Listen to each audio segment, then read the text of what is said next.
កាលពីព្រេងនាយមានក្រពើមួយក្បាលរស់នៅក្នុងទឹកបឹងនៅជិតព្រៃមួយកន្លែងហើយទឹកក៏ចេះតែរីងហួតហែងអស់ជាបណ្ដាក្រពើនោះមានការផិតភ័យជាខ្លាំង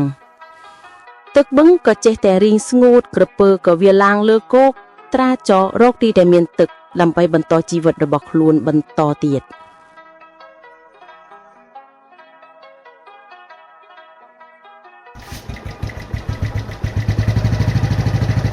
នាពេលព្រឹកមួយក៏បានជួបជាមួយបុរសម្នាក់កំពុងតែបើកឡានទៅចំការរបស់គាត់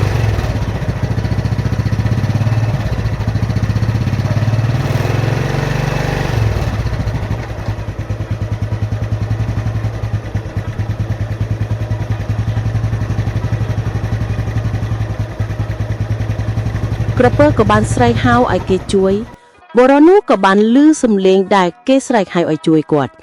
ក៏បានចុះទៅមើលហើយក៏និយាយថា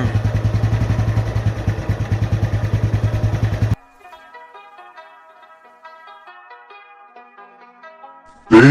អំបញ្ញមិញខ្ញុំបានឮសំឡេងគេស្រែកហៅឲ្យជួយមិនបានជាឃើញតែសត្វក្រពើទៅវិញគីខ្ញុំជាអ្នកស្រែកហៅបងឲ្យជួយជំយៈក្រពើចេះនិយាយកុំខ្លាចខ្ញុំអីបងខ្ញុំជាក្រពើស្លូតទេបងចំក្រពើនេះមិនទៅវិញនិយាយងាកមកចឹងប្រុសឬក៏ស្រីនឹង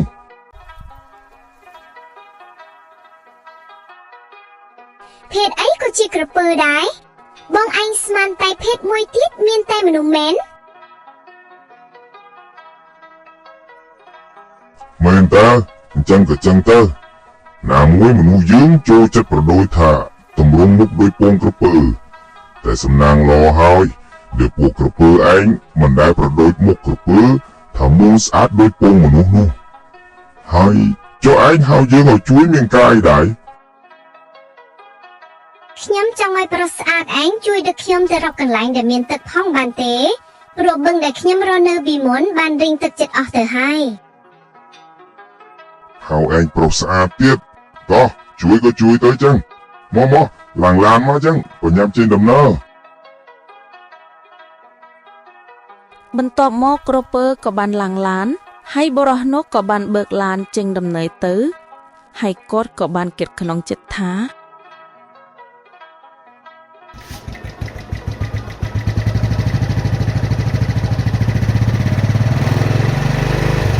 ថ្ងៃនេះចម្លែកដល់ហើយមកជួបនឹងក្រពើចេះនិយាយហើយប្រុសមិនប្រុសស្រីមិនស្រីតោះភេទអីក៏ភេទទៅជ្រុលជួយទៅហើយជួយឲ្យដល់ទីបញ្ចប់ហ្មងទៅបានបុណ្យយើងផង